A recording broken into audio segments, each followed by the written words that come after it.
was huge flames, huge flames. The fire started at the Glen Oaks apartment complex on Skillman early this morning. It took 96 firefighters more than 3 hours to control the blaze that destroyed at least 16 apartments. It was very scary because everything I have is gone. My whole bedroom is gone, my clothes, everything is like destroyed. Tequila Williams is lucky to be alive. She was sleeping like a log when her dog Poet started racing around the apartment. She kept running in my room and she kept, looking at me and running in my room, and I'm telling her, like, stop running around. By then, the fire was racing through the complex, and Poet made sure Tequila didn't go back to sleep. She kept running to the door, and then she kept, jumping on my bed, and then, when somebody started knocking, she started barking real loud. And that's when Tequila finally got up and got out of the apartment to safety. Within 15 minutes, the fire escalated from a 1-alarm blaze to a 4-alarm blaze. When firefighters arrived, they made sure everyone was out of harm's way.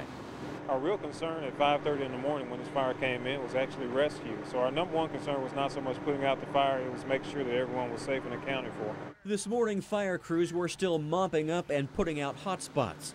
People chased out of their apartments could only watch, including Tequila, who saw the sunrise because of Poet.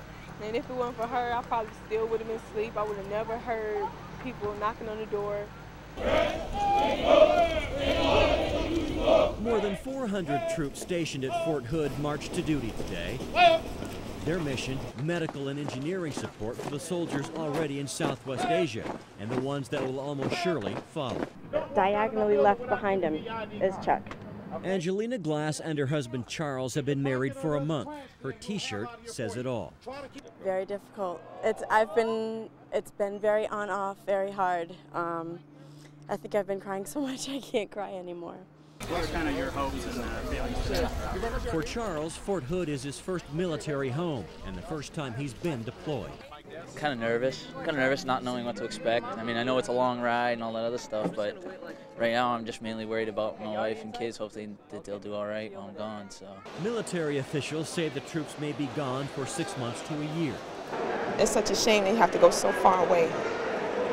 It really is. Barbara Van watched as her husband Jimmy and their extended family got ready to ship out. Actually, I'm going to miss all these people because I know their families and everybody at home that are thinking about them are really hoping that they're going to be safe. It's Jimmy's second trip to the region. Again, he leaves behind a wife and 2 kids. It doesn't get any easier, but it's his job. Well, it's always hard leaving home from your loved ones, but, you're a soldier, you got a job to do. And, we're not only protecting our loved ones, but everybody else's loved ones also. Just hours after these troops are processed, they'll all be on board a plane headed for the Persian Gulf, an area where thousands of American troops are already stationed. So you gonna be all right? No. For Angelina and Charles, time for a last goodbye and promise. I'll be back before you know it. In Fort Hood, Barry Carter, WB33 News at 9. The first siren could be heard at 8:06 this morning. Fire departments, police, and air ambulance swarm the Bell helicopter plant. Get Fort Worth Fire Department around, please. The drill. 2 forklifts collide, spilling a flammable liquid into the basement. A fire starts. Workers stream out with injuries. Everything from burns and smoke inhalation. He's supposed to have a call. In this drill, 1 person dies. And they need to be sent over to the temporary morgue at this point and go ahead and MedStar paramedic Tony Woods keeps track of the injured and makes sure nobody else is injured. One of the biggest problems that you've got to be concerned with, too, is decontamination, because we can't accept the patient for treatment until they're decontaminated, because we can't afford to contaminate ourselves or the ambulance or the aircraft or the hospital. The injured were flown to area hospitals taking part in the drill. Evaluators keep a log of the exercise. One problem is already evident. You always have 3 problems. Communications, communications, communications. We still have some more victims down in the tunnel. Coordinating the lines of communication between agencies is always difficult. Radios go down, cells are overloaded, and then there is the human factor. Because people get excited, they talk too fast, they don't talk loud enough, they cut themselves off, at the end of a transmission, and it may be the most important thing you need. The need for emergency personnel is practice. simple deal. The more you do something, the better you're going to be at it. That's the purpose of having these drills in the first place. Again, today's emergency was only a test. Nobody was really injured, nobody was really killed. Exactly the way emergency personnel like it if and when the real disaster ever happens. Barry Carpenter, WB33, News at 9. The Black-Brown Coalition is over. This crowd that marched on City Hall pointed their anger not just at the mayor and city manager, but also at the Hispanic community, who they accuse of selling out. And to have them cutthroat us and put the knives in our back like that. The vocal tussle over the firing of the city's first black police chief has divided blacks and Latinos, at times turning ugly. At this rally, signs calling the Hispanic city manager a racial slur. Are you not embarrassed to be carrying a sign that contains a racial slur? I'm not a racist, and that's what I'm trying to say. But you're carrying a sign that contains a racial slur. It contains a racial slur. We got a sign that says Benavides is a sellout wetback. Is that appropriate?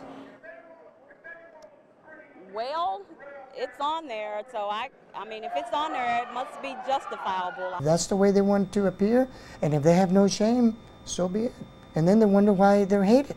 Hispanic activist Jesse Diaz with LULAC has been hit with hundreds of emails and calls from Latinos upset by the name-calling that Diaz says crosses the line.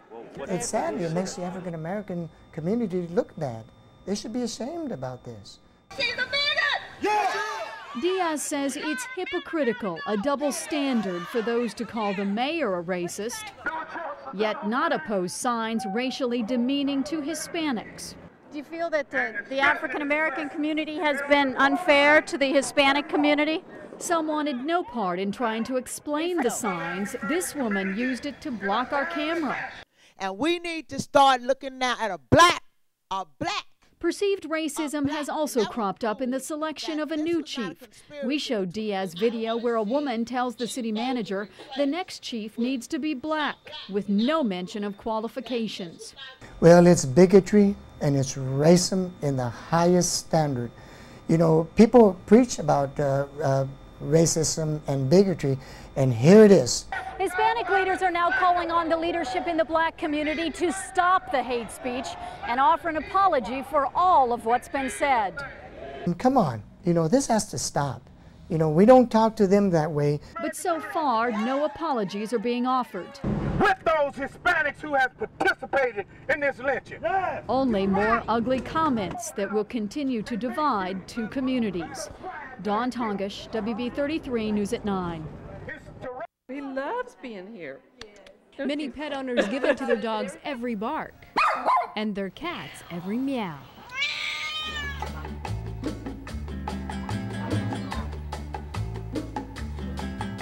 But some pampered pets really are living caviar dreams and champagne wishes. At Cat Connection in Dallas, pets can pause and reflect on their 9 lives while resting on a chaise lounge.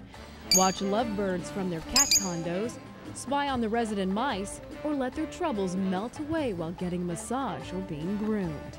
Plus, there are diamonds for the spoiled kitty or diva, and toys and hammocks for that hard-to-please feline.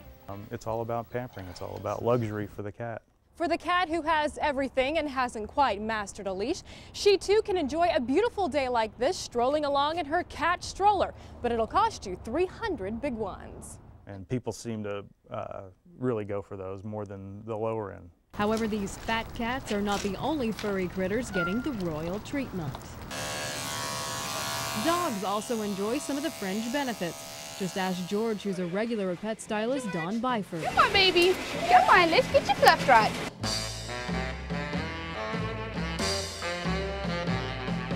Did she say fluff dried? That's right. George's fur will be poofed and floofed in the dog dryer. I honestly believe most of these pets love to come in here and get pampered. Some of them, you just can't convince that it's a good thing. Dogs can also enjoy the fresh-smelling Hydro Surge bath. And it's like therapy. It massages their skin. It actually gets to the skin. And there seem to be plenty of satisfied customers. At Eastlake Vet Hospital, your pampered pet is never more than a click away. Thanks to these webcams mounted in some of the dog runs, pet owners can log online and see what their pets are doing 24/7. It's just one of the many luxury items available here. Dogs can also lounge on beds, watch educational TV, and dream to classical music. It keeps them nice and calm and quiet, relaxing. But if rest and relaxation are not on the dog's itinerary, you can romp and play at doggy daycare. Park City's Obedience School in Dallas says it's good exercise that'll keep a pooch from tearing up the house. When the people get them out, they usually crash in the back of the car on the way home. Pet owners can spend hundreds, even thousands of dollars on their pampered animals every year. But no matter how much money you spend on your dapper dog or couture kitty, just keep in mind that some of the best pampering is free. Hi, sweetie, hi! Heather Behrens, WB News at 9.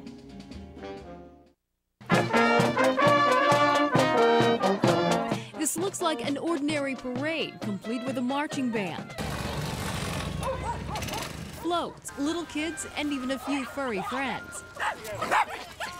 But what makes this parade different is the spirit and camaraderie of Spring Creek neighborhood in North Dallas. Every year we see more kids we know into it. The little kids that weren't even born when it started are now in the parade, and everybody gets excited.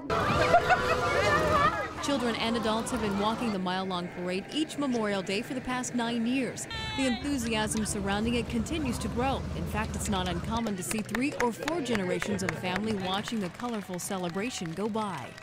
So I come here with my aunts and my mom and my dad, and we just sit here every year and watch it.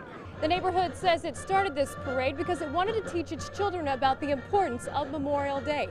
And although it's fun and festive, they say everyone should keep in mind that Memorial Day is to honor those who made the ultimate sacrifice for our country. I want them to remember those who died for our freedom, and freedom is not free. And it's that appreciation for freedom that keeps this parade going strong. Most here say they couldn't imagine Memorial Day without it, and the celebration has become particularly important to veterans who remember their fallen comrades. Well, it means that a lot of people have gone before me, and they've gone before all of us, and because they did, we can do this, and we can do it however we want to.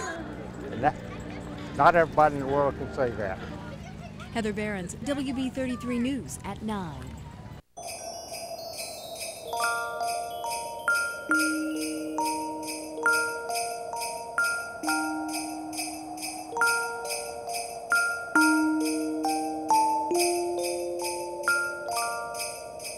Dear Santa, it's been a good year for me. I was wondering, am I on the naughty list? Please tell me I'm not.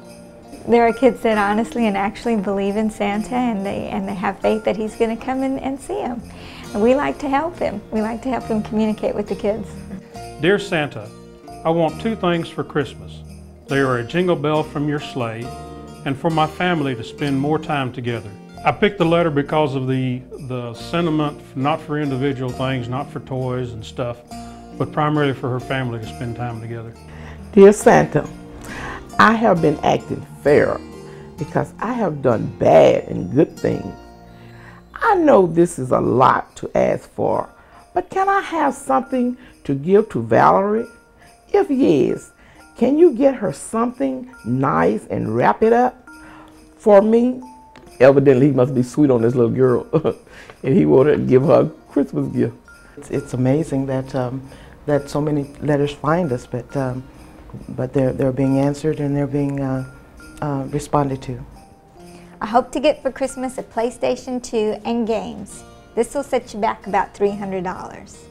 My mama's getting me a bike, so your else don't have to make one for me. And we get the letters, and we like to respond to them. We help Santa respond to them. Everything goes straight to Santa.